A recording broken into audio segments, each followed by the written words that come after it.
Oke, assalamualaikum warahmatullahi wabarakatuh. Di sini saya akan membahas UTS Thermal 2020. Jadi di sini video ini saya buat semoga untuk adik-adik saya nanti lebih bermanfaat lagi gitu kan ya, tahun di bawah saya. Lalu untuk universitas lain yang membutuhkan referensi tambahan, ini bisa juga menjadi referensi tambahannya. Nah, di sini ada soal buktikan bahwa dV per V sama dengan beta dt min kappa dp. Nah, kalau kita lihat di sini, ini kan bentuknya diferensial ya. Kita harus ingat langsung ke persamaan keadaan. Jadi di termodinamika itu kita mengenal persamaan keadaan. Nah, persamaan keadaan itu banyak jenisnya, tapi di sini kita akan menggunakan persamaan keadaan umum aja. Nah, ketika kita meninjau persamaan keadaan umum itu sebetulnya itu kan kalau di kelas udah dibahas tuh, itu bahwa fungsi dari PVT itu akan sama dengan 0. Pertama kita buat seperti ini, dimana ini tuh bermakna ada dua variabel bebas. Nah, ketika kita plot persamaan fungsi yang PVT sama dengan 0 ini, ternyata dia merupakan bidang atau permukaan dari suatu koordinat 3 dimensi kayak gitu. Nah, kalau kita kembali lagi ke sini, ini kan tadi persamaan keadaan umum. Nah, kita harus lihat nih kira-kira kita tuh mau pakai persamaan yang mana gitu kan ya. Itu dilihat dari ini. Di sini ada tulisan dV sama dengan, berarti kita harus membuat yang persamaannya itu juga dV sama dengan. dV sama dengan, nah kalau ini dV berarti di sini berupa perubahan volume ditambah perubahan volume. Nah, perubahan volumenya ini bisa terjadi pada tekanan tetap atau pada temperatur tetap kan, ada dua kondisi kan, berarti nanti di sini ada dt, di sini ada dp.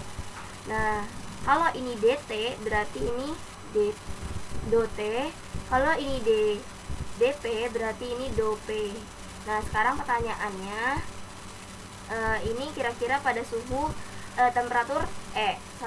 suhu atau temperatur dan tekanan mana yang tetap gitu. Ini aja, kalau ini tekanan, ini tekanan berarti ini temperatur, ini temperatur ini berarti tekanan gitu, kebalikan aja ya antara ini sama ini tuh.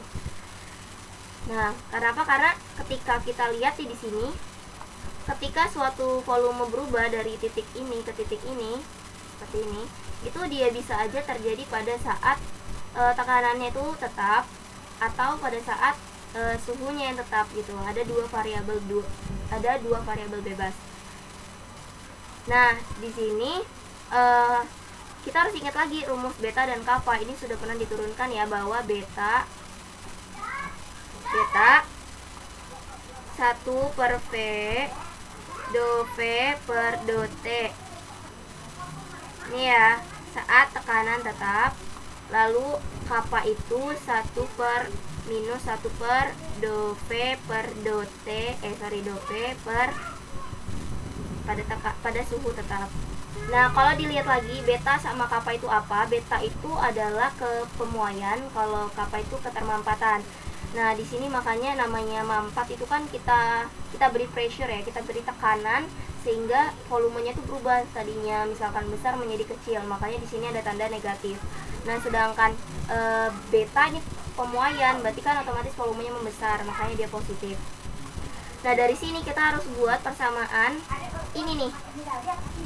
Ini ya, kita mencari do V do T dalam P itu kira-kira apa. Nah, dari persamaan ini kita bisa lihat bahwa do V per do T dalam tekanan tetap itu adalah ini, tinggal kita kaliin ke sana, jadi beta V,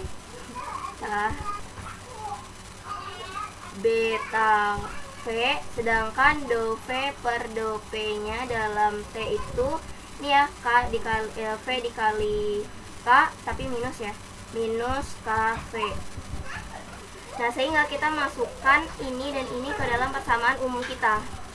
Nah, ini ya, kalau kita masukin do V do T dalam tekanan tetap itu ini BV, yang ini min KV. Nah, ini kalau kita, karena ini bentuknya per V, ini kita keluarin nih VV nya, maka V beta dt min K dp gitu kan ya, ini dv, maka kita peroleh hasil hasil yang sesuai dengan ini ya. Mungkin itu saja yang dapat saya sampaikan. Nomor selanjutnya akan saya bahas di video selanjutnya. Wassalamualaikum warahmatullahi wabarakatuh.